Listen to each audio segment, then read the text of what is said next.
असम में चुनावी माहौल गर्म होने वाला है। एआईएमआईएम के चीफ असदुद्दीन ओवैसी पहली बार यूडीएफ की हिमायत में तशहीर करने असम पहुंच रहे हैं। 2 अप्रैल को ओवैसी नौगांव, दारांग और होजाई जिलों में अपनी रैलियों के जरिए आवाम से खिताब करेंगे।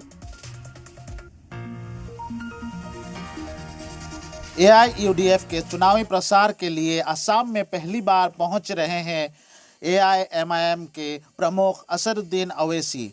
2 दिन असम में एआईयूडीएफ के चुनावी प्रसार में रहेंगे असदुद्दीन ओवैसी। देखा जाए तो आज रात को पहुंचकर कल जो नौगांव के जो खास जो इलाका है सामूगुरी और रुपहीहाट में चुनावी प्रसार में शामिल रहेंगे। 2 तारीख को कई चुनावी प्रसार चलाने के बाद जो खास चुनावी प्रसार जो होजाई के जो बीनाकांदी जहां पे मौलाना बदरुद्दीन अजमल खुद खड़े हुए हैं वहां पे चुनावी प्रसार में खुद असदुद्दीन ओवैसी शामिल रहेंगे। 3 तारीख को आखिरी चुनावी प्रसार कर असम से चले जाएंगे असदुद्दीन ओवैसी। देखा जाए तो असम के माइनॉरिटी वोट के लिए एआईयूडीएफ खास तौर से चुनावी प्रसार के लिए स्टार कैंपेनर के तौर पर एआईएमआईएम के प्रमुख असदुद्दीन ओवैसी को पहली बार असम में चुनावी प्रसार के लिए बुलाया है और वो खुद पहुंच रहे हैं आज रात को और कल 2 तारीख से चुनावी प्रसार में शामिल रहेंगे।